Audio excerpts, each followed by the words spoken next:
Eu quero andar como ele andou, pisar nas pegadas que ele deixou.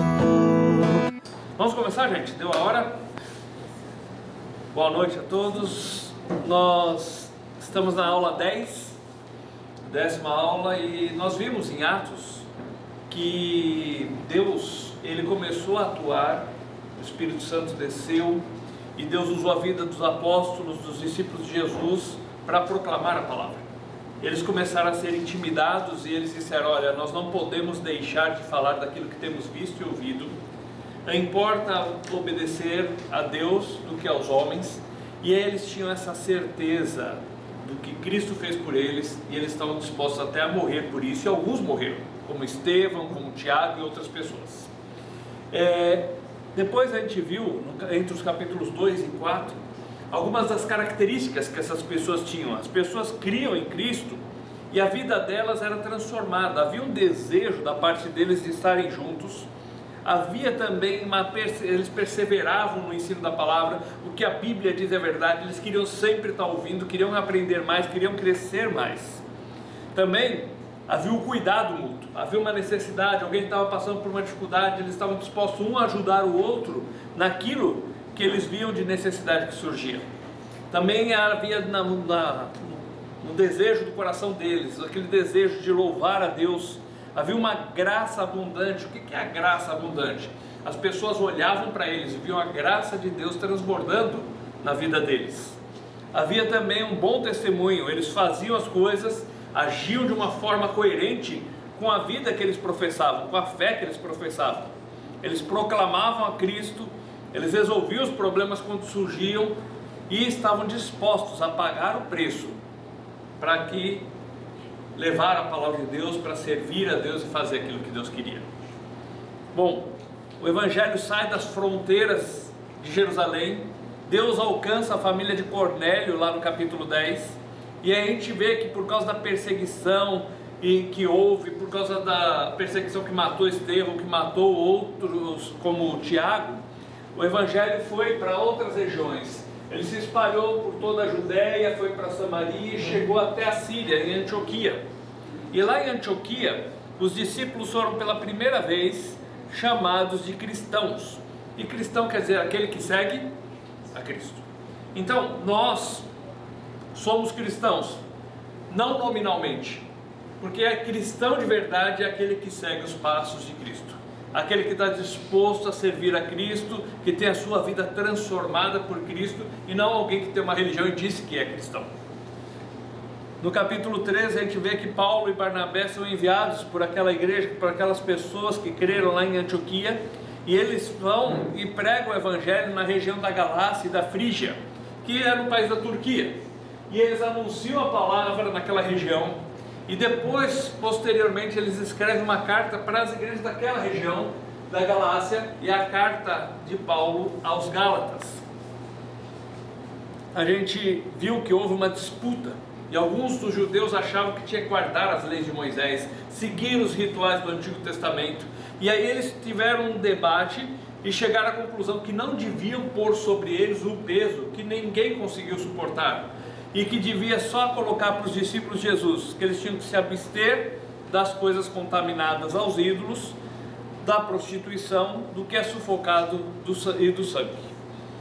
Bom, o Evangelho vai se espalhando, e aí Paulo sai uma segunda viagem. Nessa segunda viagem ele passa pela região da Galácia e da Frígia, conversa com aquelas pessoas que creram, fortalece a fé deles, passa essas resoluções de que não precisavam guardar todas as leis do Antigo Testamento, mas que eles servissem a Deus, colocando a sua fé em Cristo, confiando na atuação do Espírito Santo na vida deles. Aí Paulo chega à região da Mídia ali, depois ele queria até ir para Bitínia, Deus não permitiu. Ele sobe a Troade, e de Troade ele vai para Macedônia, e lá ele foca em ensinar a palavra na cidade de Filipos.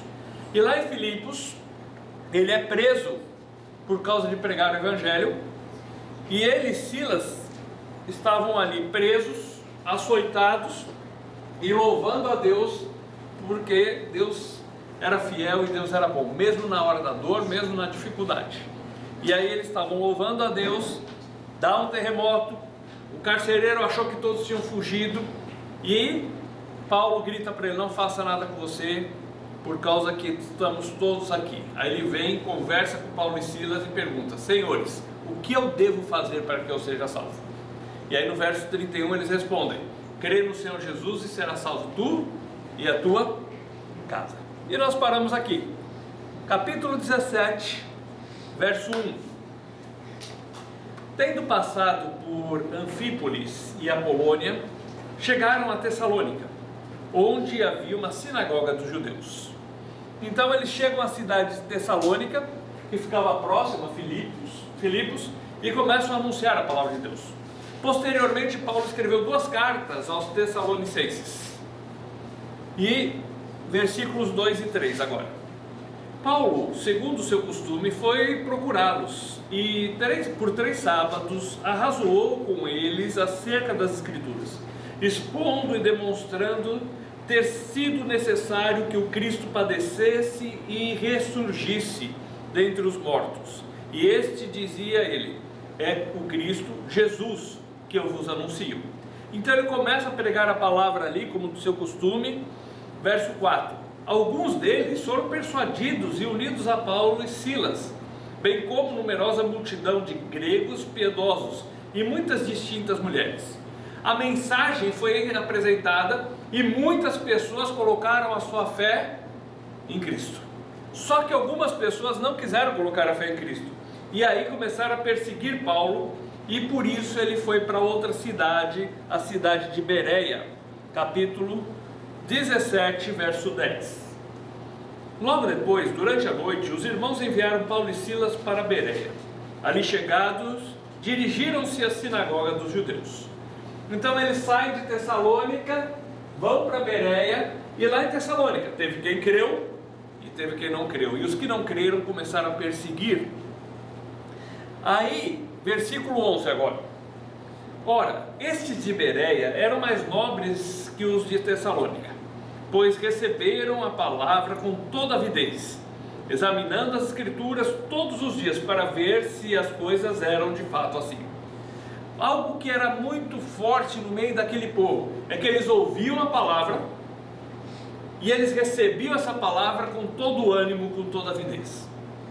Quando a gente ouve a palavra de Deus tem que fazer diferença na nossa vida. Nós não podemos ficar indiferentes àquilo que nós vemos dentro dela. Aquelas pessoas, ao ouvir, eu coloco minha fé, eu creio, eu vou praticar, eu vou fazer isso, é Deus que está pedindo isso de mim, então eu vou fazer. E eles também não ouviam os outros falando e engoliam qualquer coisa não. Paulo falava, eles iam lá, calma aí, vamos ver, está escrito aqui ou não? Conferiam na Bíblia, para depois colocar sua fé. A fé deles não estava em Paulo, estava no que a palavra diz. E a nossa fé tem que estar no que a palavra diz e não no que as pessoas dizem. As pessoas podem se enganar, as pessoas podem errar, mas a palavra de Deus nunca falha. Continuando, versículo 12 agora.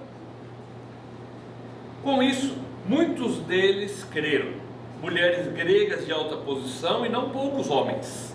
Então as pessoas ouviram a mensagem e muitas dessas pessoas creram. Não tem como você ficar indiferente ao que a palavra de Deus diz, ou você crê ou você não crê. Lá em Tessalônica foi assim, muitos creram e outros não creram e começaram a perseguir Paulo. Aqui muitos creram, os de Tessalônica ficaram com inveja, foram até lá incomodar. Versículo 15. Os responsáveis por Paulo levaram-no até Atenas e regressaram trazendo ordem a Silas e Timóteo para que o mais depressa possível fossem ter com ele. Então os de Tessalônica foram lá e aí os irmãos juntaram e falaram: ó, Paulo, vai para outro lugar, porque eles vieram aqui para te procurar. Os mesmos que quiseram fazer mal a Paulo lá no começo do capítulo 17 em Tessalônica, agora chegam em Bereia e também querem fazer isso. Aí Paulo vai para Atenas, versículo 16. Atenas, capital da Grécia. Aquela época tinha a região que chamavam de Acaia, a região da Grécia e Macedônia. Hoje tudo isso daqui é a Grécia. Ele chega à cidade de Atenas, versículo 16.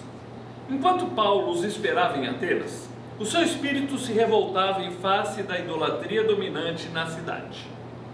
Bom, Paulo chega ali e vê que aquelas pessoas adoravam todos os tipos de seres, deuses, de entidades, de tudo, e Paulo começa a ficar indignado com aquilo. E aí ele continua, verso 17: por isso dissertava na sinagoga entre os judeus e os gentios piedosos, também na praça todos os dias entre os que se encontravam ali. Então Paulo vê aquilo e fala assim: olha, eu não posso ficar indiferente a isso. Eu estou vendo que esse povo é religioso, mas a religião deles não pode salvá-los. Eles buscam alguma coisa, tanto buscam que tem um monte de deuses que eles seguem, um monte de estátuas que eles adoram, mas eles ainda estão perdidos. E Paulo começou a anunciar a palavra ali, verso 18. Alguns dos filósofos epicureus e estoicos contendiam com ele, havendo quem perguntasse: que quer dizer este tagarela? E outros: parece pregador de estranhos deuses, pois pregava a Jesus e a ressurreição. Paulo está anunciando a palavra, e a palavra está incomodando aquelas pessoas. As pessoas estão pensando: o que ele quer dizer? O que isso quer dizer? Versículos 22 e 23. Então Paulo, levantando-se no meio do Areópago, disse: senhores atenienses, em tudo vos vejo acentuadamente religiosos, porque passando e observando os objetos do vosso culto, encontrei também um altar no qual está escrito: ao Deus desconhecido. Pois esse que adorais sem conhecer é precisamente aquele que eu vos anuncio. Bom, Paulo chega ali e começa a falar, e aí ele usa algo que ele vê para servir de contato, para falar para as pessoas: eu tenho a mensagem para vocês. Ele já começa dizendo: olha, eu sei que vocês são muito religiosos, eu estou vendo, olha quantos vocês adoram. E tinha deuses de tudo que é tipo, e eles colocavam lá: ao Deus disso, daquilo, a tal ser, deuses da mitologia, deuses de outros povos. E aí, para não deixar faltar nada, eles colocaram lá: ao Deus desconhecido, o altar. E aí Paulo falou: olha, o que eu quero falar para vocês não é nenhum desses outros aqui, é esse que vocês não conhecem, é sobre ele que eu quero falar para vocês. Verso 24: o Deus que fez o mundo e tudo que nele existe, sendo ele Senhor do céu e da terra, não habita em santuários feitos por mãos humanas. Eu quero falar para vocês não de um Deus que foi fabricado por vocês, não de um Deus que vem de uma história, mas o Deus criador dos céus e da terra. Vocês são religiosos, vocês são pessoas que têm essa religiosidade grande, porém vocês não conhecem o Deus que fez os céus e a terra. Versículo 28: pois nele vivemos, se nos movemos e existimos, como alguns dos vossos poetas têm dito, porque dele somos geração. Então ele fala: olha, esse Deus, eu quero falar desse Deus que vocês não conhecem, que está escrito ali, é Deus desconhecido, e esse Deus fez tudo, e nós dependemos dele para tudo, nós vivemos por causa dele, nos movemos por causa dele. É desse Deus que eu tenho uma mensagem para vocês. Verso 30: ora, não levou Deus em conta os tempos da ignorância, agora porém notifica aos homens que todos, em toda parte, se arrependam. Aí ele fala assim: olha, Deus, ele não leva em conta o tempo da ignorância, o tempo que você não sabia, que você não tinha o conhecimento da verdade. Ele agora está chamando todos para que se arrependam. Então Deus, ele deu na sua graça, na sua bondade, oportunidades ao ser humano, e estava dando ali para os gregos naquela época, na cidade de Atenas: olha, Deus está chamando cada um de vocês para que se arrependam. Antes eles adoravam outros deuses, as suas orações eram dirigidas a esses deuses, as suas promessas que eles pagavam eram com respeito a esses deuses. Agora são chamados a mudar de pensamento. Arrependimento quer dizer mudança de pensamento, e confiarem no Deus que eles não conheciam, no Deus criador dos céus e da terra, no Deus que enviou Jesus para nos salvar. Verso 31: porquanto estabeleceu um dia em que há de julgar o mundo com justiça, por meio de um varão que destinou e acreditou diante de todos, ressuscitando-o dentre os mortos. Aí ele fala assim: olha, esse Deus, Criador de tudo, que vocês não conhecem, ele vai julgar o mundo. E a base do julgamento dele está no fato desse Jesus que veio, foi morto, mas Deus o ressuscitou dentre os mortos. O julgamento de Deus está baseado onde nós colocamos a nossa fé. Se nós cremos no sacrifício de Cristo no nosso lugar, ou se nós não cremos nisso. Mas é certo que haverá um julgamento. E a base desse julgamento é onde nós colocamos a nossa fé. Verso 32 e 33. Quando ouviram falar de ressurreição dos mortos, uns escarneceram, e outros disseram: a respeito disso te ouviremos em outra ocasião. A essa altura, Paulo se retirou do meio deles. Então alguns começaram a zombar: que é isso, ressurreição dos mortos? Morreu, acabou. Não, mas aí Paulo está dizendo: Deus ressuscitou Jesus. Versículo 34. Houve, porém, alguns homens que se agregaram a ele e creram.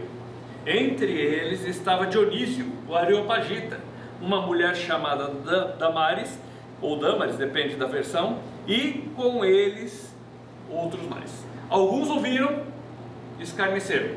Alguns ouviram e não quiseram saber. Outros ouviram e creram.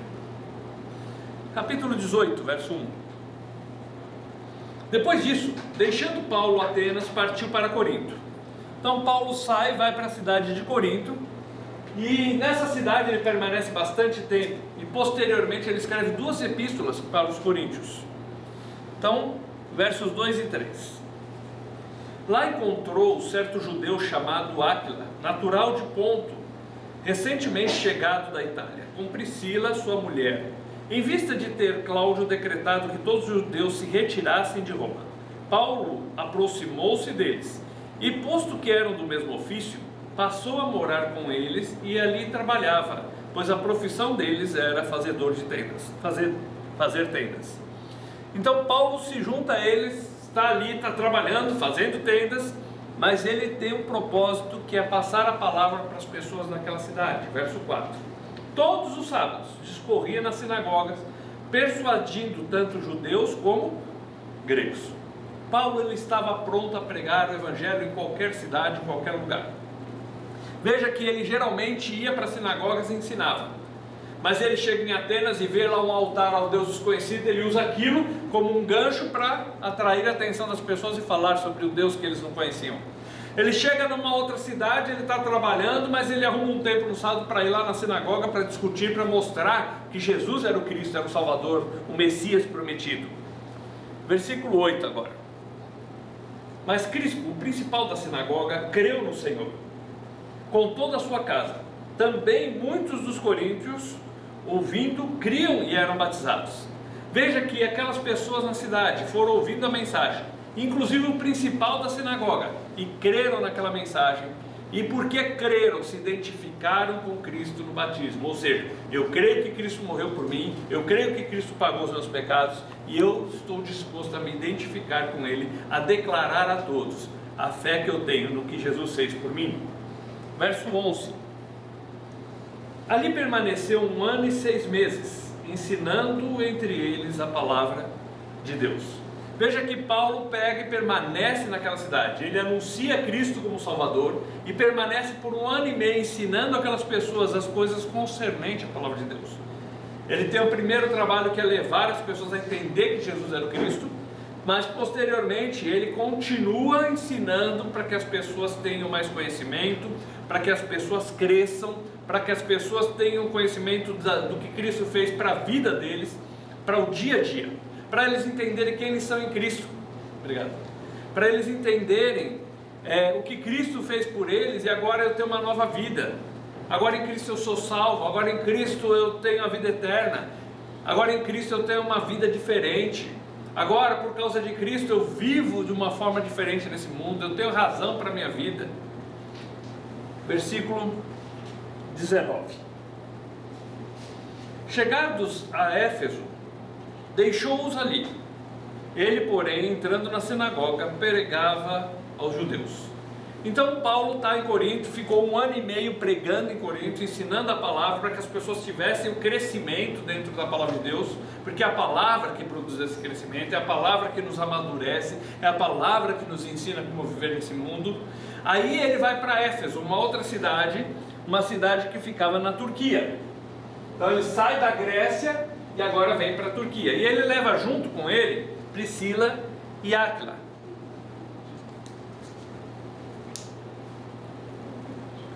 Verso 22. Chegando a Cesareia, desembarcou, subindo a Jerusalém, e tendo saudado a igreja, desceu para Antioquia. Então ele sai de Éfeso, e de Éfeso ele vai para a região da Cesareia, desce a Jerusalém, e dali ele vai para a cidade de Antioquia, e vai contar como foi esse tempo que ele passou anunciando a palavra de Deus na região da Ásia. Lembra que ele foi primeiro para a Galácia e afirmou as pessoas ali, fortaleceu aquelas pessoas. Depois ele vai para a região da Mídia, depois ele vai para Macedônia, em Macedônia ele vai Filipos, Tessalônica, Bereia, depois ele desce a Atenas, vai para Corinto e agora passa por Éfeso. Aí ele volta a Antioquia. Mas acontece, versículo 23, havendo passado ali algum tempo, saiu atravessando sucessivamente a região da Galácia e Frígia, confirmando todos os discípulos. Então ele pega e ele vai para a região da Galácia de novo. Então ele pregou e anunciou a palavra. Na primeira viagem ele foi para cá, aí ele volta. Na segunda viagem, quando ele começa, ele vai por aqui, aí passa por toda aquela região. Quando ele volta no final dessa viagem, ele passa aqui de novo para fortalecer essas pessoas, para confirmar, para que elas tivessem uma firmeza dentro da palavra de Deus, dentro da fé deles.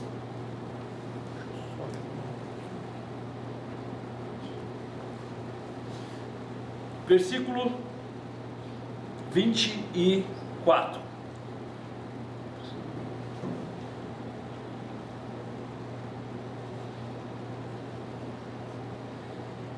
Nesse meio tempo, chegou a Éfeso um judeu, natural de Alexandria, chamado Apolo, homem eloquente e poderoso nas escrituras.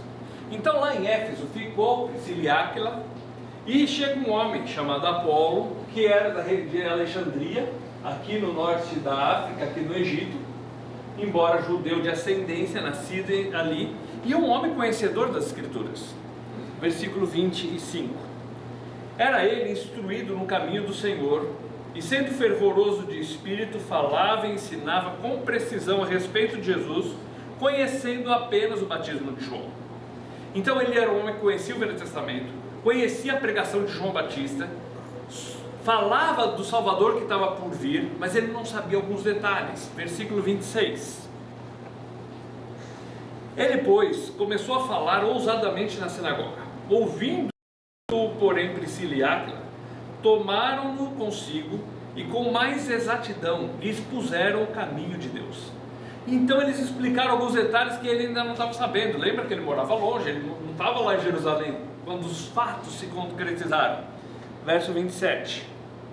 Querendo ele percorrer a Caia, animaram-no os irmãos e escreveram aos discípulos para o receber. Tendo chegado, auxiliou muito aqueles que, mediante a graça, haviam crido. Então, por ele ter o conhecimento das escrituras, quando ele entendeu alguns detalhes que ainda faltava, ele sai daqui e vai para a região da Caia. E lá naquela região da Caia, onde ficava Corinto, ele continua anunciando a palavra e ajudando aqueles que haviam crido, para que eles tivessem mais entendimento da palavra de Deus. Verso 28.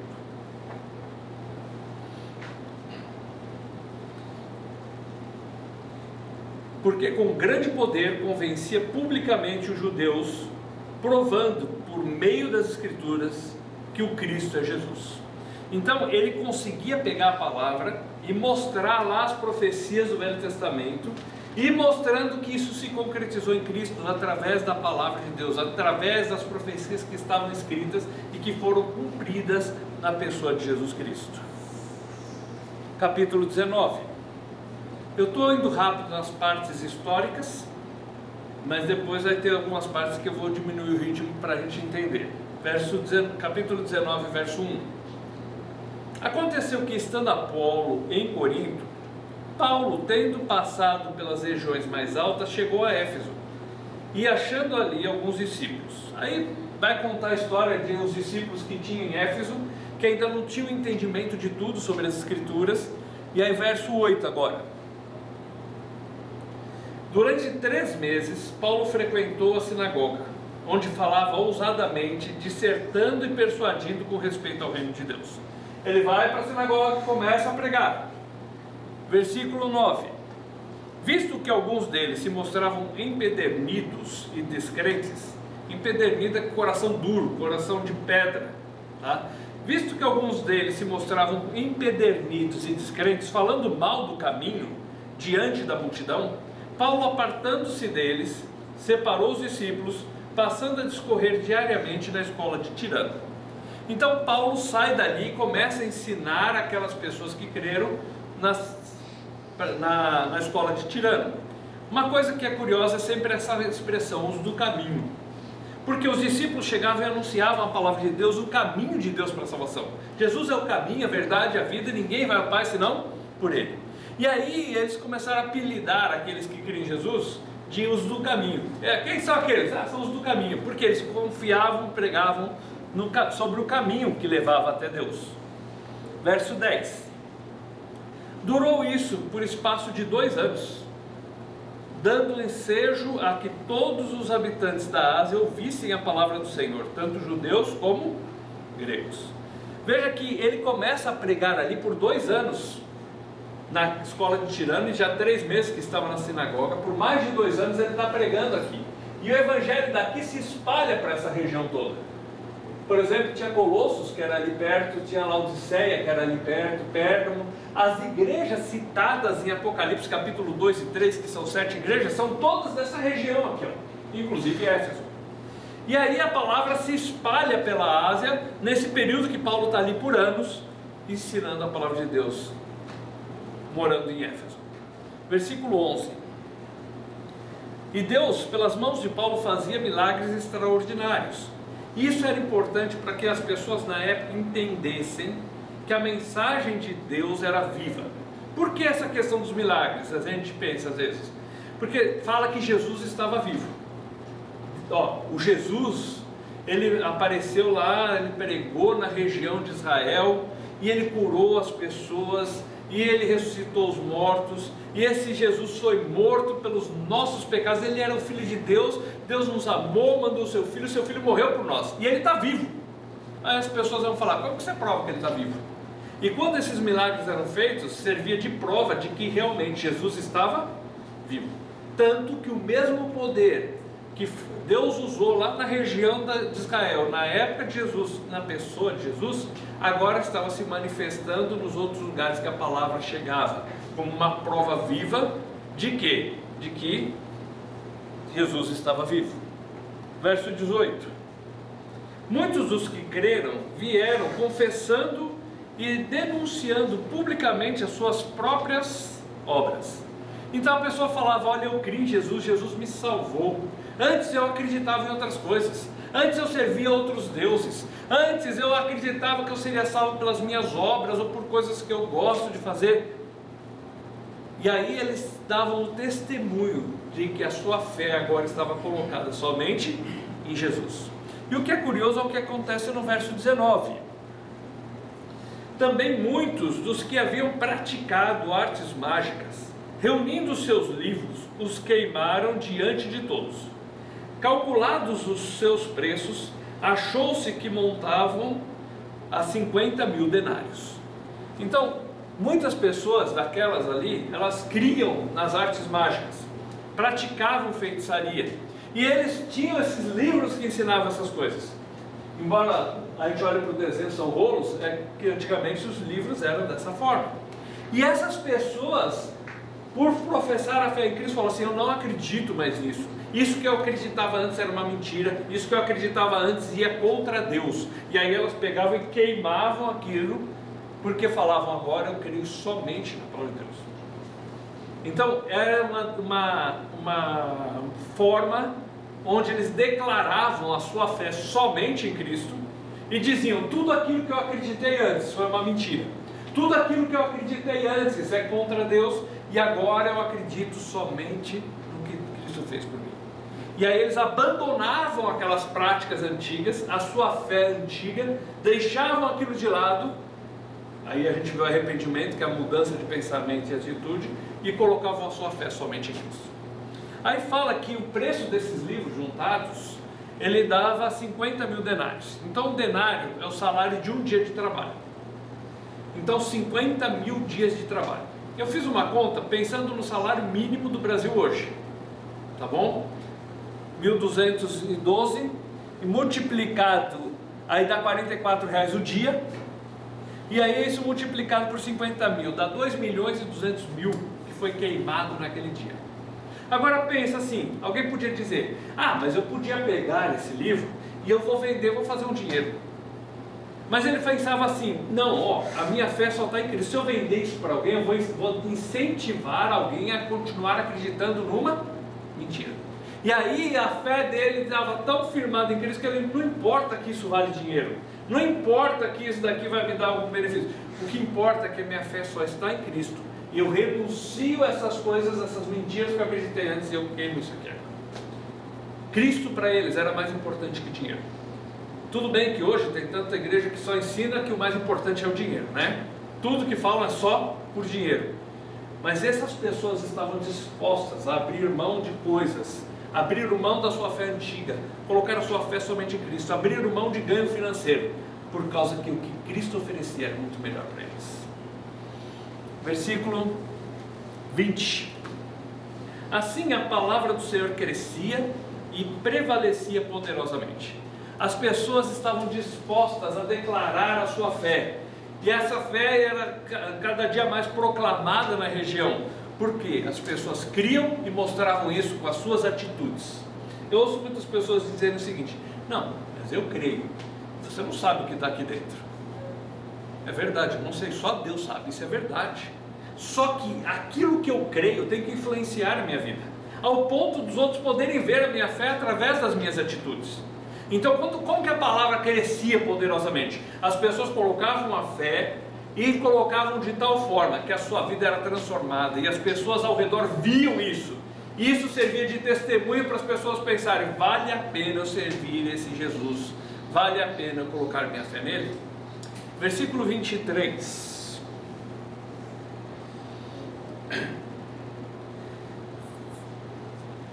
Capítulo 19, verso 23.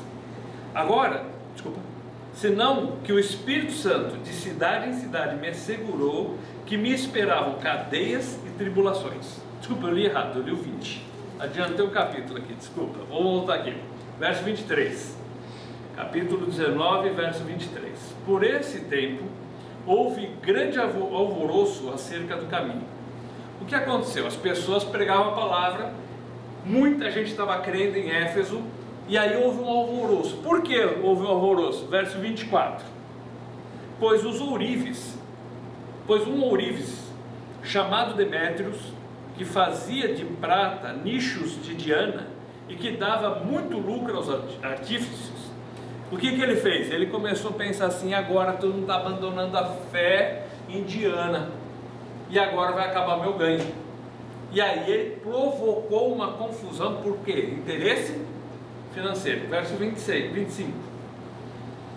Convocando-os juntamente com outros da mesma profissão, disse-lhes: senhores, sabeis que deste ofício vem a nossa prosperidade. Então eles estão interessados no quê? Dinheiro. Eles não estavam preocupados com a fé deles. É só quanto eu vou ganhar com a venda das imagens de Diana, da deusa que era chamada de deusa mãe. Verso 26. E estáis vendo e ouvindo que não só em Éfeso, mas em quase toda a Ásia, este Paulo tem persuadido e desencaminhado muita gente, afirmando não serem deuses os que são feitos por mãos humanas. Então ele começa: olha, nós estamos perdendo nossas vendas. Esse Paulo está pregando aqui em Éfeso que os que são feitos pelas mãos humanas não são deuses. O único Deus é o Deus que criou os céus e a terra. Como ele pregou em Atenas, o Deus desconhecido. Que o Deus de verdade não é feito por mãos humanas, não tem uma imagem dele. E as pessoas preferiam acreditar e adorar as imagens. E aí esse homem está motivado pelos seus negócios. Verso 27.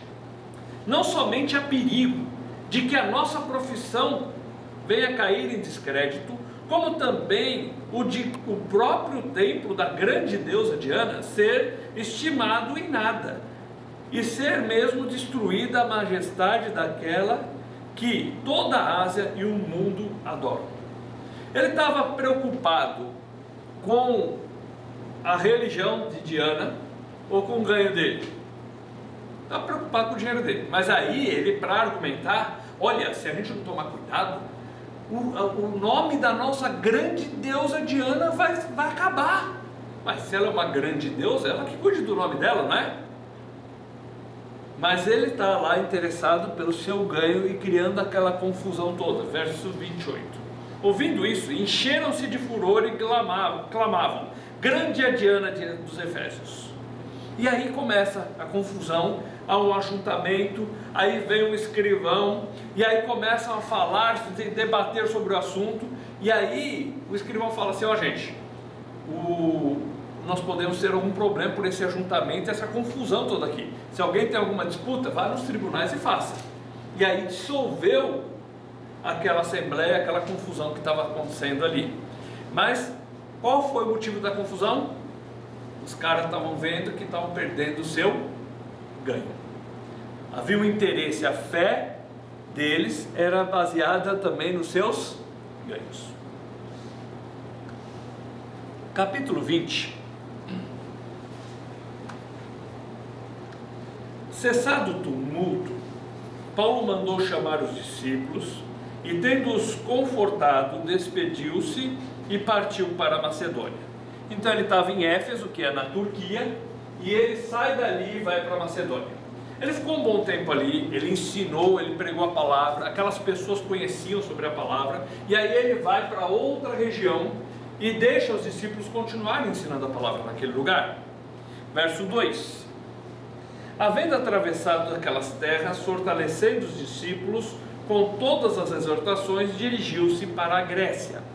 Então havia uma prática de Paulo que ele saía, pregava o evangelho num lugar. Então ele já tinha pregado lá em Filipos, ele já tinha pregado em Tessalônica, em Bereia, certo? Agora ele passa de novo, fortalecendo as pessoas, incentivando-as, dando mais informação bíblica para que eles continuassem firmes na sua fé e fortalecidos na sua fé.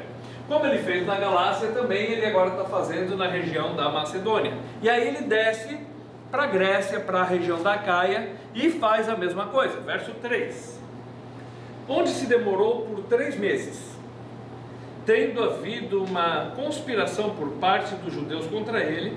Quando estava para embarcar rumo à Síria, determinou voltar para a Macedônia, pela Macedônia, desculpa. Então Paulo sai para pregar na região aqui da Grécia, e quando ele embarcar para voltar para cá, ele soube de uma conspiração. Ele ficou 3 meses na região.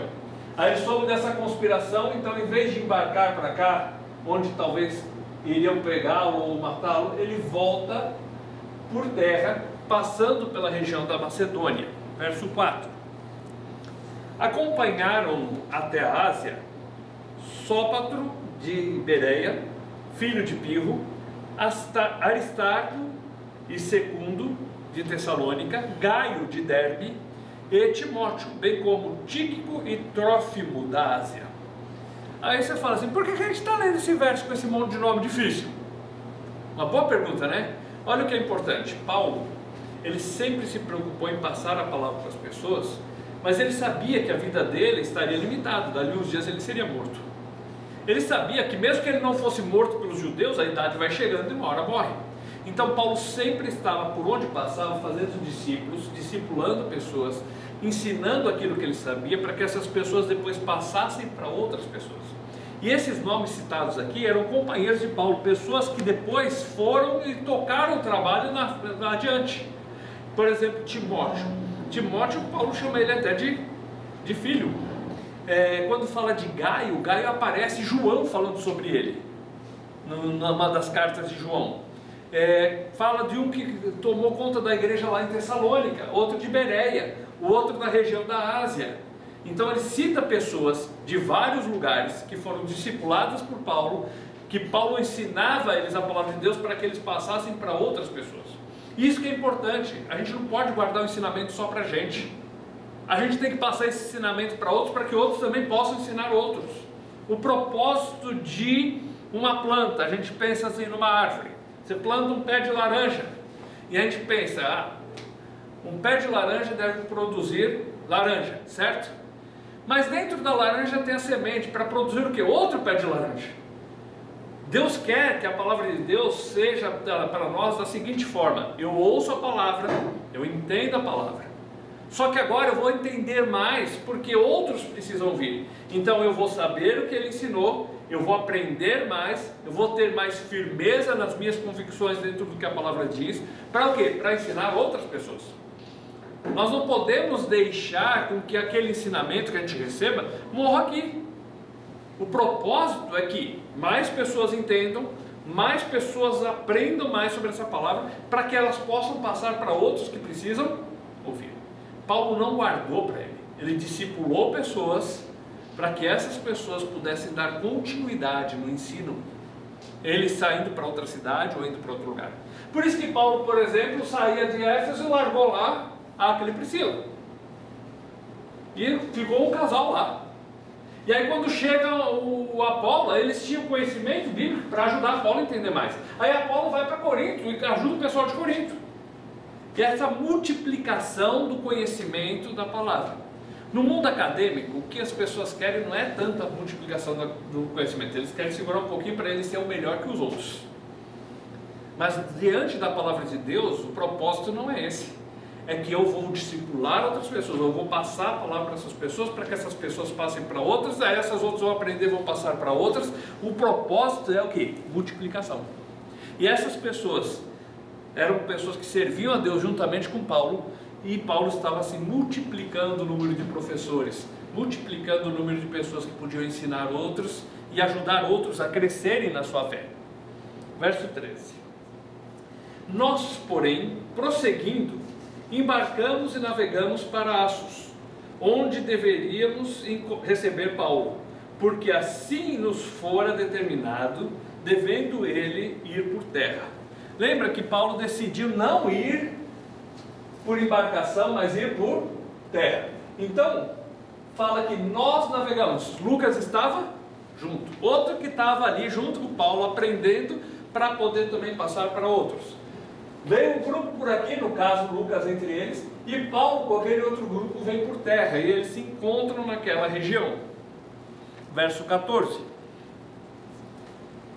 Quando se reuniu conosco em Assos, recebemos-lo a bordo e fomos para Mitilene.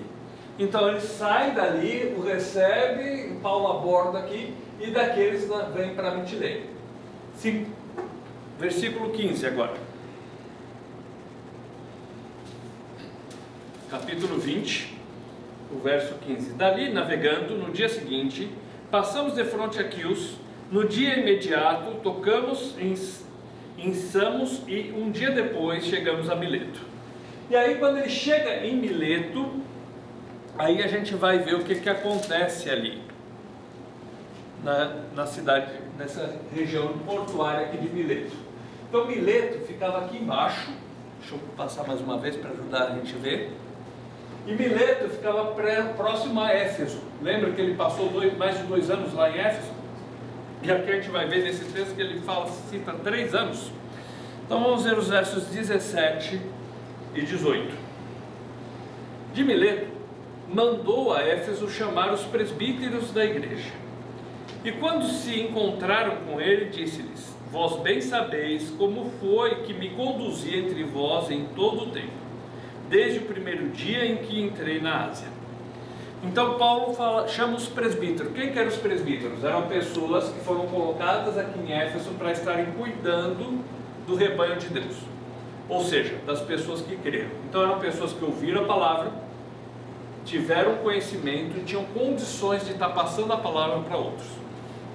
Aparece como sinônimo de presbíteros, aparecem os termos bispo, presbítero, ancião e pastor. A ideia de pastor é quem cuida de ovelhas. Pastoreio é para cuidar de ovelhas. Não é necessariamente um cargo que a gente pensa como um título que alguns querem usar, mas sim, esse título só deve ser usado por quem cuida de ovelhas, de quem está pegando e alimentando o rebanho de Deus. E quando a pessoa alimenta o rebanho de Deus, você tem que pensar que o rebanho não é dele, é de Deus.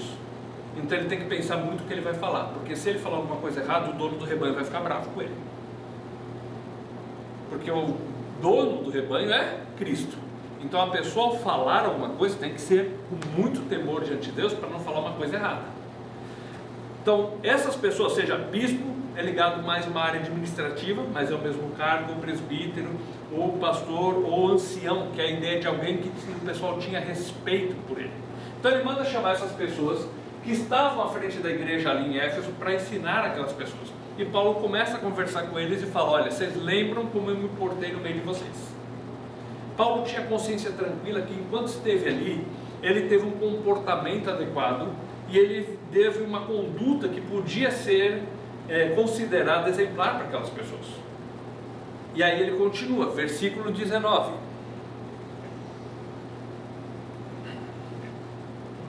Verso 19: servindo ao Senhor com toda a humildade, lágrimas e provações, que pelas ciladas dos judeus me sobrevieram.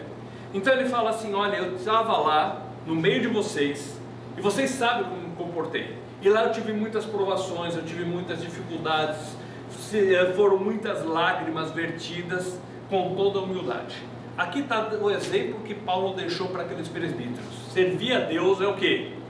Primeiro, eu sirvo a Deus e não a mim, não ao dinheiro, não às minhas conveniências, certo? Com humildade, não é para me orgulhar porque eu sou isso, eu sou aquilo, eu sou melhor, eu sou mais poderoso, eu faço mais. E fala também com lágrimas e provações. Isso quer dizer o seguinte: se Paulo passou por provações, aqueles lá de Éfeso poderiam passar também. Jesus disse o seguinte: não é o servo maior do que o seu Senhor. Se me perseguiram a mim, vão perseguir a vós. Mas também se ouviram a minha palavra, vão ouvir quando vocês falarem da minha palavra. Hoje tem sido muito pregado o evangelho da conveniência. Ficar rico, você não vai ter problemas, você vai ter a pessoa mais importante. Esse evangelho de que você vai ter tudo que você quer e você tem que sempre ter mais. Mas o que Paulo viveu aqui não foi isso. Ele passou por provações, por lágrimas, por sofrimento, porque o propósito dele não era ficar importante ou rico, o propósito dele era servir a Deus. Isso é evangelho de verdade. Versículo 20: jamais deixando de vos anunciar coisa alguma proveitosa, e de vô-la ensinar publicamente e também de casa em casa. Ele falou assim: o tempo todo eu estava ensinando a palavra para vocês. Às vezes publicamente, de um grupo grande, às vezes sentado na mesa com um de vocês, na casa de alguém, mas o tempo que eu estive lá, eu ensinei para vocês o que a palavra de Deus diz. Não o que era conveniente, não o que eu queria, mas o que a palavra de Deus diz. Se a gente quer saber onde que eu posso estar frequentando, onde eu posso estar indo, olha o que a palavra de Deus diz. Se é ensinado o que a palavra de Deus diz. Se é ensinado o evangelho da conveniência, ou de ficar rico, ou de coisas que você quer só, esse evangelho não é o verdadeiro. O evangelho verdadeiro é ensinando o que a palavra de Deus diz, o que é proveitoso, muitas vezes com lágrima, onde se serve a Deus com humildade. Versículo 21: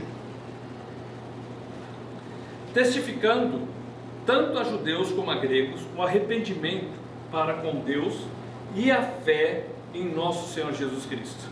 Ele falou: o tempo todo que eu estive ensinando, eu ensinava que a nossa fé tinha que estar em Cristo para a gente chegar até Deus. Ele é o caminho para chegar até Deus. As pessoas tinham que se converter a Deus e não a Paulo. As pessoas tinham que crer em Cristo como Salvador e não mudar de religião simplesmente. A fé tinha que ser colocada no lugar certo. Se converte a Deus e a Cristo como nosso Salvador. E ele estava o tempo todo ensinando como as pessoas deviam agir, ensinando qual era o caminho, ensinando a salvação. Versos 22 e 23. E agora, constrangido em meu espírito, vou para Jerusalém, não sabendo o que ali me acontecerá, senão que o Espírito de cidade em cidade me assegura que me esperam cadeias e tribulações. Hoje você liga a televisão ou o rádio e as mensagens são o seguinte: você é cabeça, não é rabo. Você tem que estar lá no palco e os outros lá na plateia. O ensinamento é que você é o cara, você é importante, você tem que conquistar, você tem que ser rico. E Paulo estava dizendo o seguinte: o que o Espírito me fala é o seguinte: eu não sei o que vai acontecer comigo. Eu não sei se eu volto de Jerusalém vivo, porque Deus me falou que o que me espera, sofrimento e cadeia. Paulo não ia servir para um monte de igreja, para a maior parte delas Paulo não ia servir, porque o que ele pregava era o quê? Dificuldades. Versículo 24. Porém, em nada considero a vida preciosa para mim mesmo, contanto que complete a minha carreira e o ministério que recebi do Senhor Jesus para testemunhar o Evangelho da graça de Deus. Ele falou: não importa o que vai acontecer comigo, não importa se vão me matar, a minha vida não é preciosa para mim. O que importa é que eu cumpra a tarefa que Deus deu para mim, que eu leve as pessoas a entender a palavra de Deus, que eu leve que as pessoas entendam o sacrifício de Cristo no meu lugar. Uma coisa que a gente tem que pensar é que o que importa na minha vida agora não é a minha satisfação pessoal, a minha conta bancária, ou a minha saúde, ou o que eu quero. O que importa é que eu faça aquilo que Deus pediu de mim. E Paulo está dizendo: nem que eu venha morrer, o que importa é o que Cristo pediu de mim. E eu quero cumprir o que Ele pediu de mim, mesmo que seja com sofrimento, com lágrimas, com dor, com suor, com perseguição, mas eu tenho que fazer o que o Senhor pediu de mim. Verso 25. Agora eu sei que todos vós, em cujo meio passei pregando o reino, não vereis mais o meu rosto. Paulo tinha consciência que ele nunca mais ia ver aquelas pessoas. Pessoas que ele conviveu com elas por praticamente 3 anos. Pessoas que ele ensinou, que ele tinha carinho por elas. E ele está dizendo: a gente não vai mais se ver. Verso 26 e 27. Alguém poderia dizer: não diga isso, você está se conformando demais com essas coisas, Paulo.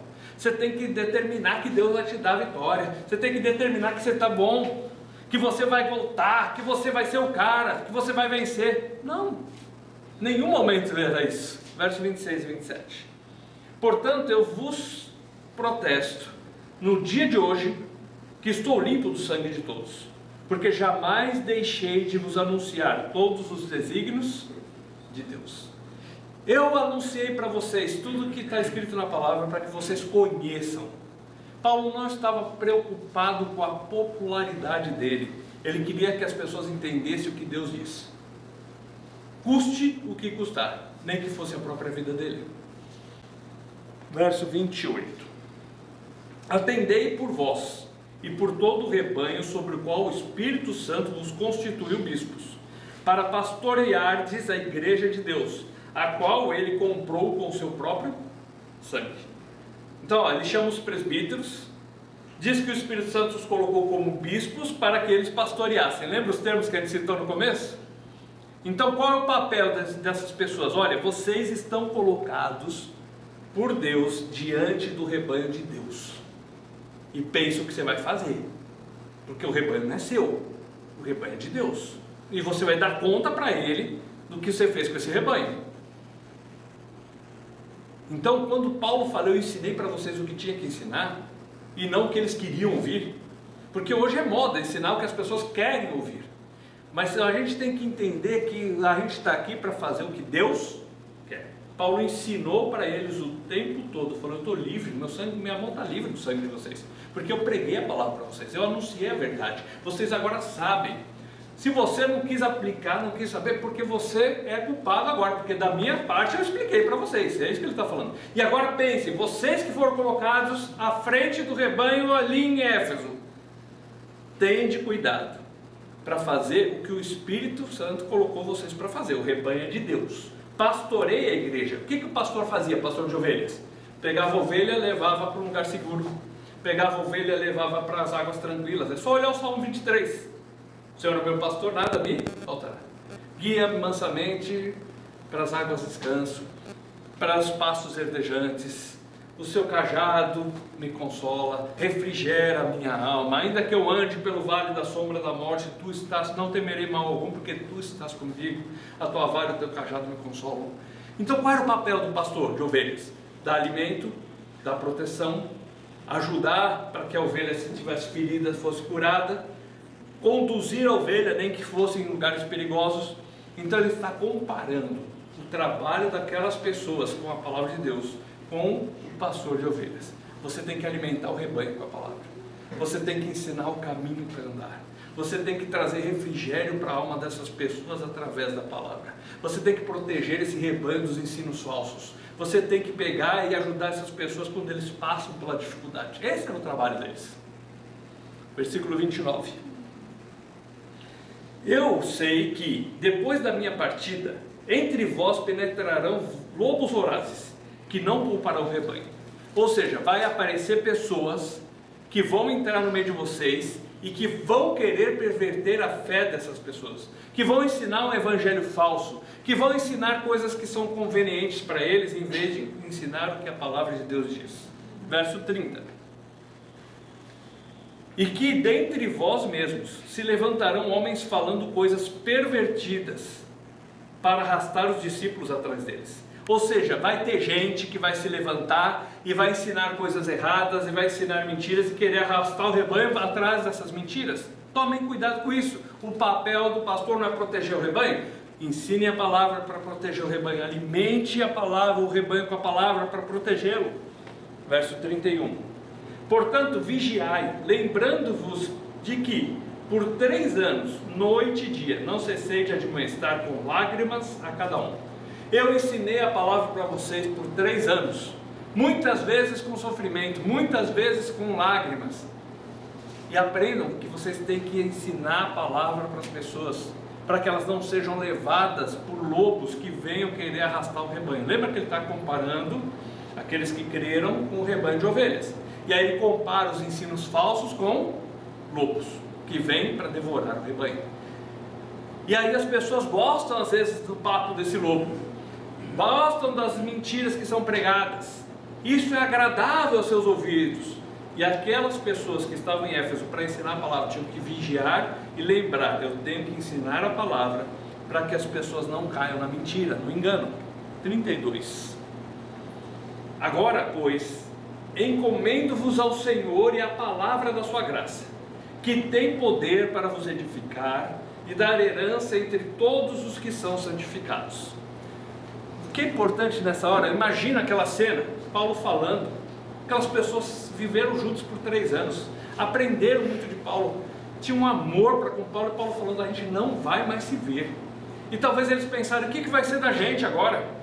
Quem que vai ensinar a gente? Paulo, foi você que ensinou. E aí ele fala: eu encomendo vocês a palavra do Senhor e a graça do Senhor. Ou seja, a palavra vai guiar vocês. A fé de vocês tem que estar na palavra e não em Paulo. A fé de vocês tem que estar no Senhor e na graça dele na vida de vocês. Paulo vai embora, mas a palavra fica. Paulo nunca mais volta, mas Deus nunca saiu. Vocês são seguidores de Cristo e não de Paulo. E aí encomendo vocês para o quê? Para essa palavra. E isso mostra para a gente, lembra que a gente recapitulou por 2 semanas seguidas sobre a autoridade da palavra de Deus na nossa vida? Porque é a palavra que faz a diferença. Ela é a autoridade de Deus para a minha vida. O que ela diz é verdade, eu vou seguir. É a palavra que tem as respostas de Deus para os meus dilemas. E é a palavra de Deus que tem o refrigério para a minha alma. E Paulo falou: eu encomendo vocês a palavra. Se a gente quer ter uma vida feliz, se a gente quer saber como se conduzir nesse mundo, como agir, é a palavra de Deus que vai fazer a diferença para a gente. Eu encomendo vocês a graça de Deus. A graça de Deus nos salvou. Eu sou salvo em Cristo. Em Cristo eu tenho a salvação, em Cristo eu tenho a vida eterna. Em Cristo eu sou filho de Deus. Você já parou para pensar um pouco nisso? E não é um filho qualquer, é um filho amado por Deus.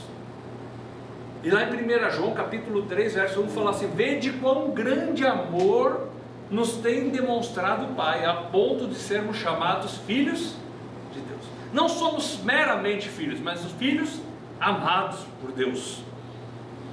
Em Cristo eu tenho uma nova vida. Em Cristo eu tenho a certeza do amor de Deus. Então, Paulo está dizendo: eu encomendo vocês a palavra, a graça de Deus. E essa graça que nos ensina a viver nesse mundo. Lembra que a gente estudou isso já? A mesma graça que nos salvou, a mesma graça que nos ajuda a lembrar da bendita esperança, é a mesma graça que nos ensina a viver nesse mundo de uma forma piedosa, de uma forma coerente, de uma forma santa, justa. Então agora nós temos uma nova vida, é um caminho para andar, temos um exemplo a seguir, que é Jesus Cristo, temos uma responsabilidade muito grande e temos uma perspectiva diferente de vida. A minha pátria não é o Brasil, a minha pátria é o céu. Por isso eu não preciso ficar brigando por causa de política, perdendo tempo, dividindo família por causa disso. Por isso eu não preciso ficar brigando por causa de placa de igreja. A minha pátria é o céu, eu tenho uma nova perspectiva. A autoridade sobre mim é a palavra de Deus. O que importa para mim é a minha identidade em Cristo Jesus. E agora eu tenho uma nova vida com Ele, a minha vida sob uma nova perspectiva. Verso 33: de ninguém cobicei prata, nem ouro, nem vestes. Paulo deixa claro: eu nunca cobicei dinheiro, nunca tive aqui por interesse financeiro, eu nunca fiquei cobrando nada de vocês. A Bíblia fala sobre contribuição, sim. Lembra quando havia necessidades em Jerusalém, que eles até vendiam o que tinha para de repente ajudar alguém que precisava? A Bíblia fala sobre isso. A Bíblia fala sobre a contribuição no sentido de pagar as despesas ali, por exemplo, se eles tinham um lugar, tinha que pagar a luz, tinha que pagar o lugar. A Bíblia fala sobre isso. Agora Paulo está dizendo: eu não cobicei prata nem ouro de ninguém. O evangelho que a Bíblia prega não é o evangelho interesseiro por dinheiro, por questões financeiras. Olha o 34, 35. Vós mesmos sabeis que estas mãos serviram para o que me era necessário a mim e aos que estavam comigo. Tenho-vos mostrado em tudo que, trabalhando assim, é mister socorrer aos necessitados e recordar as palavras do próprio Senhor Jesus: mais bem-aventurado é dar do que receber. Veja que aqui está claro, Paulo não está dizendo que eles nos deviam ajudar. Olha, dê quando precisa, ajude. Eu estou ensinando vocês isso. Eu mesmo trabalhei com as minhas mãos para ajudar quando tinha necessidades. Então, a contribuição que fala aqui é bíblica, é. Agora, a ganância e a procura por riqueza foi condenada logo de cara. Nunca procurei prata, ouro, nunca cobicei isso de vocês. Versículo 36 a 38. Só um detalhe sobre isso. Jesus, falando sobre essa questão, ele falava para os que iam seguir: olha, se você quer me seguir, dia a dia tome sua cruz, negue-se a si mesmo, dia a dia tome sua cruz e siga. O Filho do Homem não tem onde repousar sua cabeça. Quer dizer, eu não estou prometendo riqueza para ninguém aqui. Eu mesmo não tenho nem onde morar. Jesus falava de um evangelho de entrega, de renúncia, não é? E Paulo está dizendo: eu não cobicei ouro e prata de ninguém. Versículos 36 a 38. Tendo dito essas coisas, ajoelharam-se e orou com todos eles. Então houve grande pranto entre todos, e abraçando afetuosamente a Paulo, beijaram, entristecidos especialmente pela palavra que ele dissera, que não mais veriam o seu rosto, e acompanharam-no até ao navio.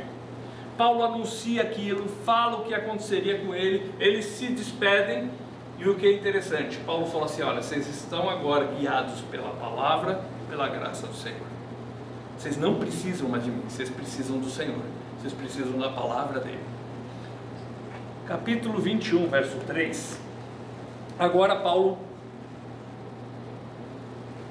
está voltando para Jerusalém.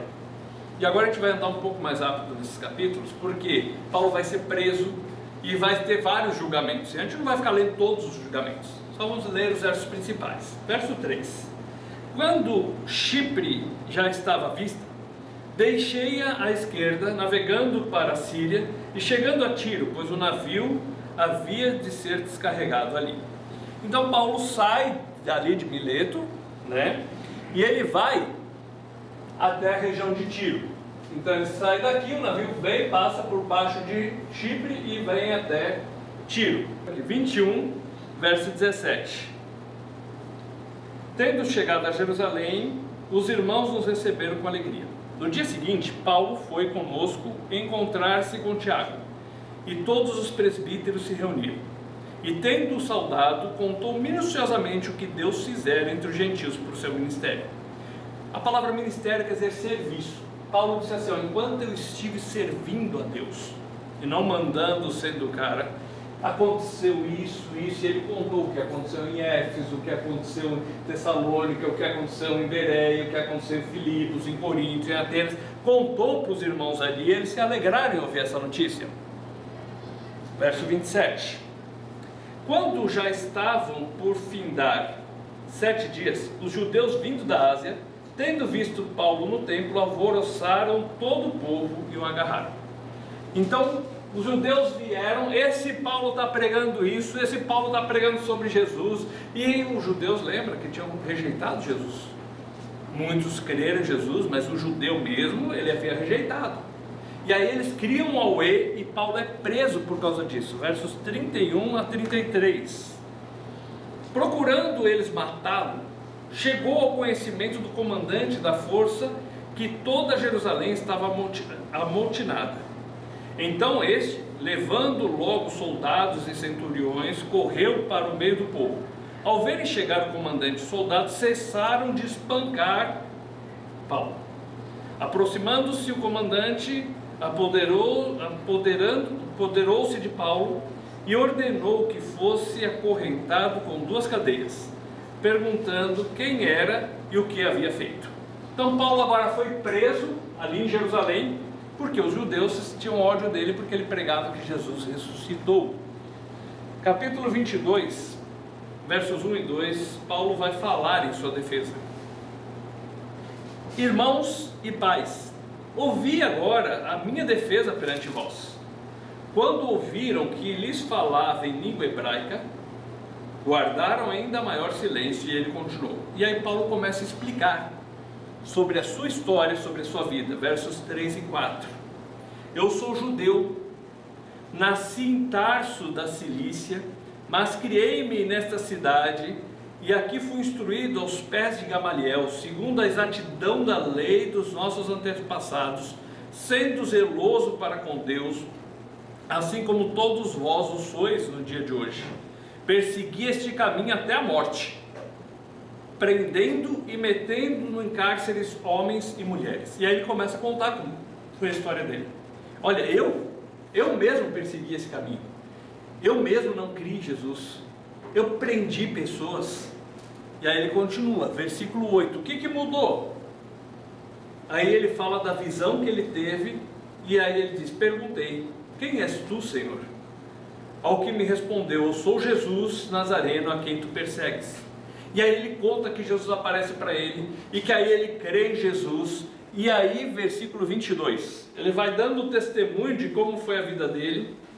Verso 22, ouviram-no até esta palavra, então gritaram dizendo, tira tal homem da terra, porque não convém que ele viva.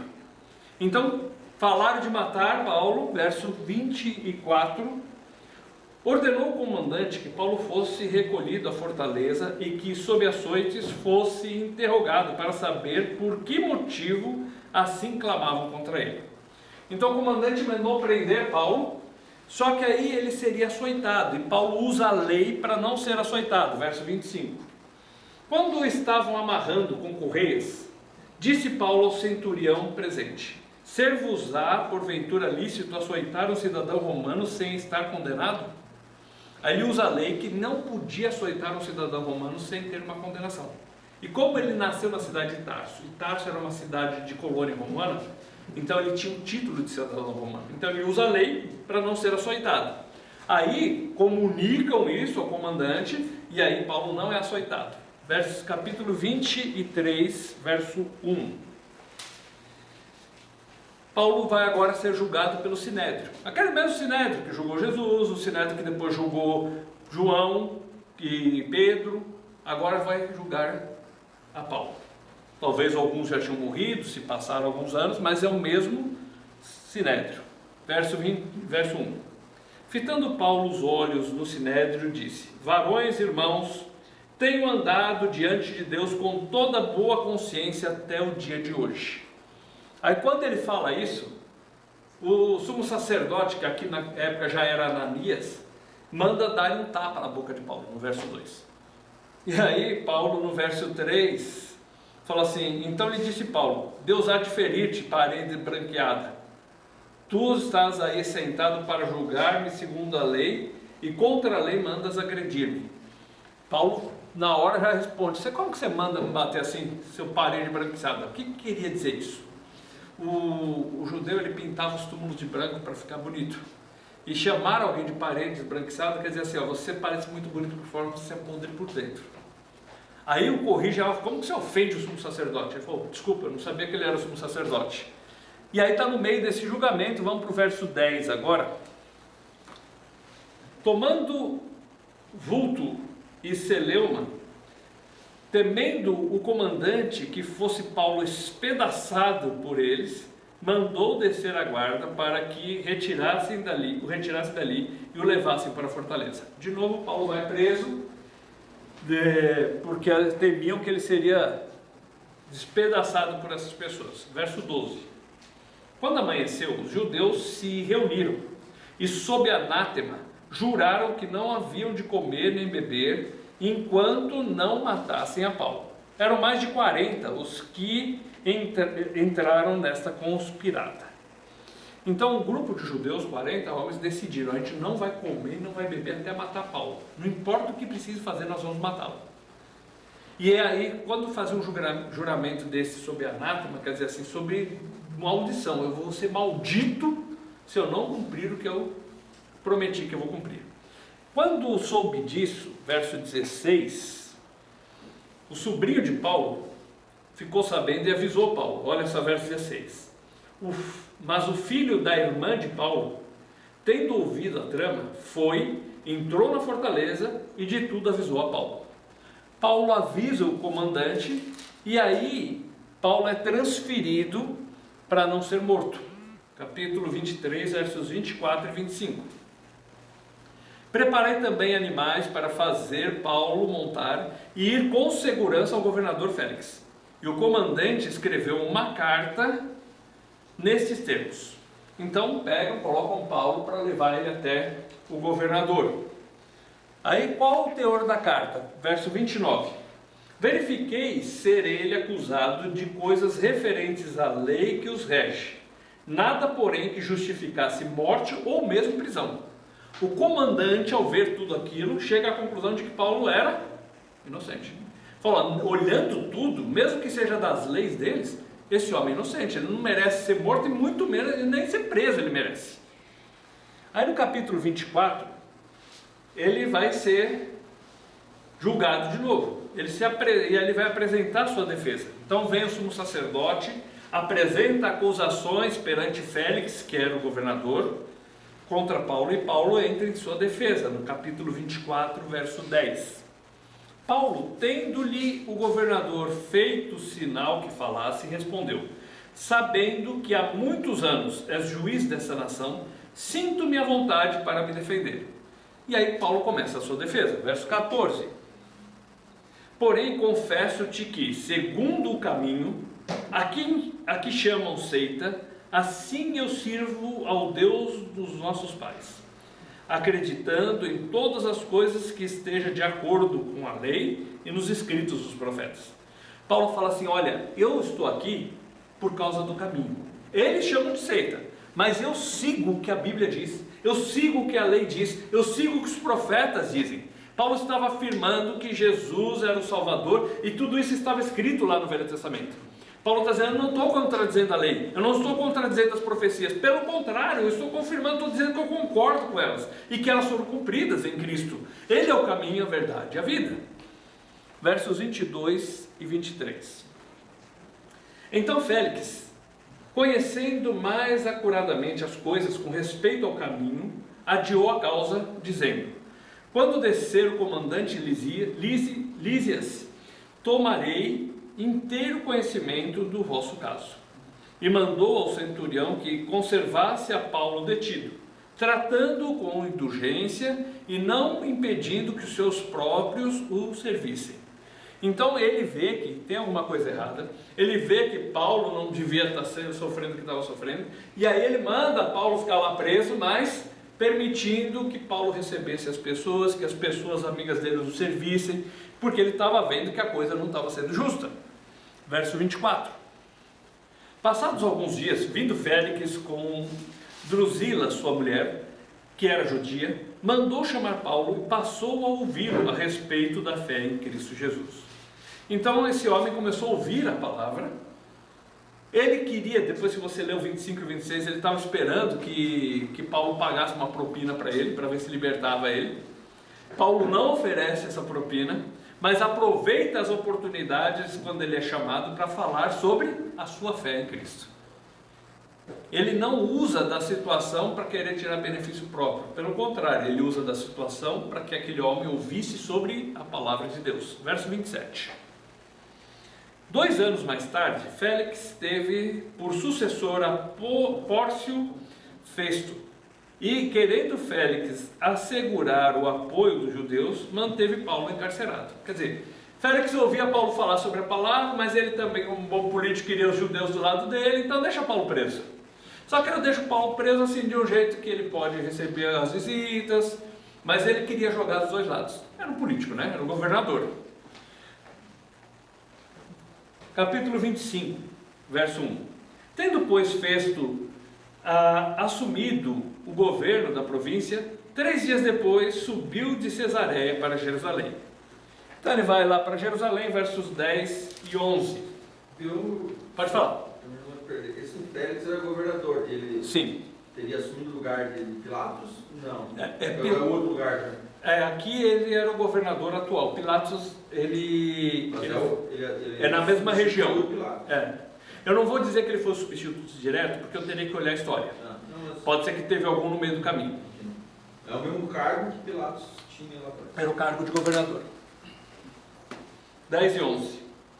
Disse-lhe Paulo: estou perante o tribunal de César, onde convém que eu seja julgado.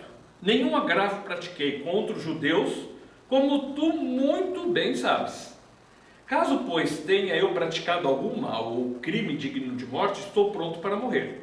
Se, pelo contrário, não são verdadeiras as coisas de que me acusaram, ninguém, para lhe ser agradável, pode entregar-me a eles. Apelo a César.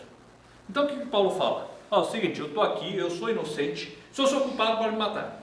Mas já que os judeus estão me acusando disso e aqui eles querem me matar, eu apelo para ser julgado por César. Eu quero ser julgado em Roma.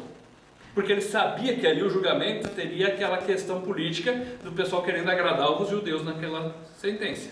Então ele usa a lei de novo. Ele usou a lei para não ser açoitado e depois ele usa a lei. Bom, eu sou cidadão romano, se aqui eu não vou ter um julgamento justo, eu apelo para ir para Roma. E é aí que Paulo vai para Roma e a gente vai continuar lendo aqui. Versos 13 e 14. Passado alguns dias, o rei Agripa e Berenice chegaram a Cesareia a fim de saudar a Festo. Como se demorassem ali alguns dias, Festo expôs ao rei o caso de Paulo, dizendo: Félix deixou aqui preso certo homem. E aí começa a contar a história. Paulo está preso ali, contou a história, ó, desde Félix ele está aqui. Félix, tipo assim, Félix me deixou essa bucha aqui, eu estou tendo que lidar com esse cara aqui. Ele apelou para César. Versículo 22. Então Agripa disse a Festo: eu também gostaria de ouvir este homem. Amanhã, respondeu ele, o ouvirás. Então, agora, Paulo vai apresentar sua defesa ao rei Agripa. Ainda não foi transferido para Roma, apresenta sua defesa ao rei Agripa. Verso 1. A seguir, Agripa, dirigindo-se a Paulo, disse: é permitido que uses a palavra em tua defesa. Então Paulo estendeu a mão, passou a defender-se, estendendo a mão, passou a defender-se nestes termos. E aí ele começa a falar sobre a sua fé, como que ele era judeu, praticante, fervoroso, verso 9. Na verdade, a mim me parecia que muitas coisas devia eu praticar contra o nome de Jesus o Nazareno. E eu, quando era religioso ali, eu perseguia os que criam.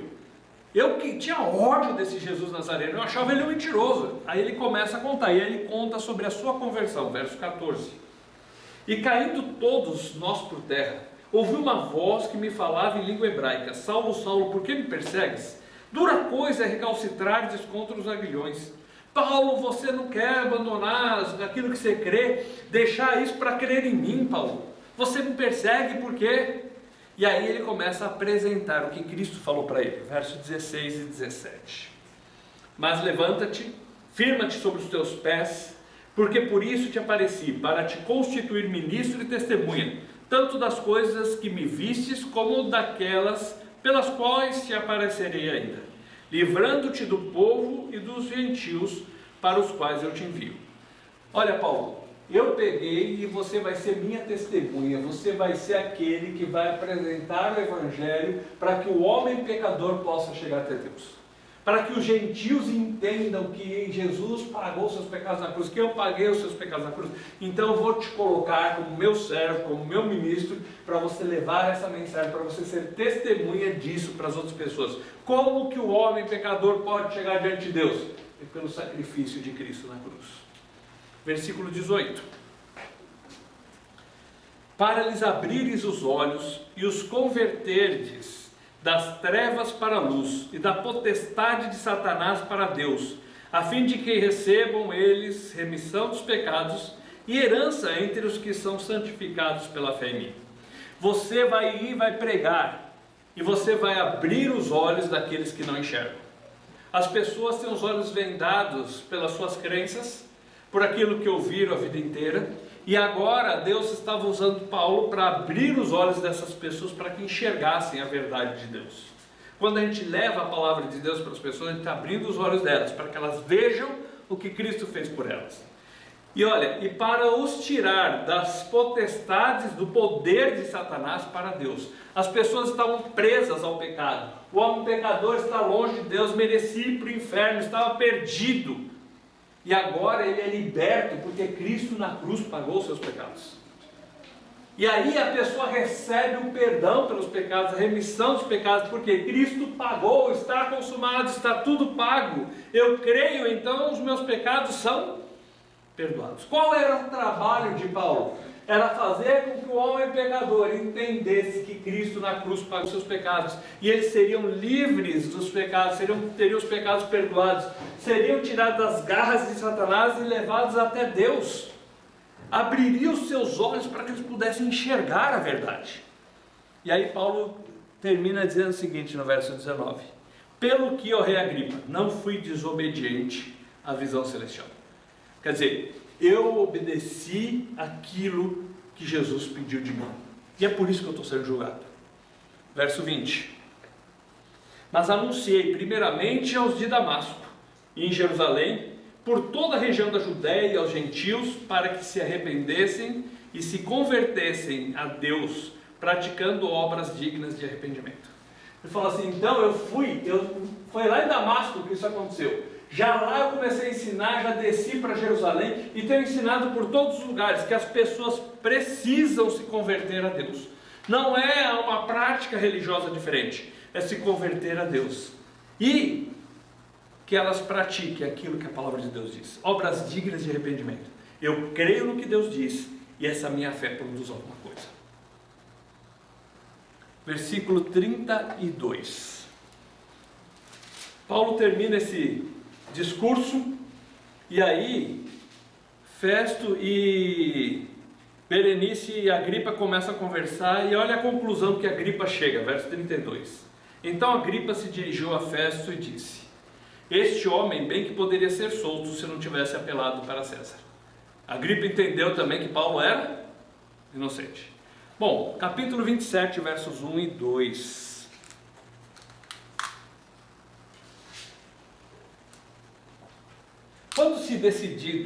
Quando foi decidido que navegássemos para a Itália, quando fala que navegássemos, Lucas foi junto. Paulo vai para lá preso, mas eu vou acompanhar ele. Vou pegar o mesmo navio que ele. Quando foi decidido que navegássemos para a Itália, entregaram Paulo e alguns outros presos a um centurião chamado Júlio, da corte imperial. Verso 2. Embarcando num navio Adramitino, que estava de partida para costear a Ásia, fizemos-nos no mar, indo conosco Aristarco, macedônio de Tessalônica. Então, eles pegam um navio aqui e estão indo para a Itália, estão indo para Roma.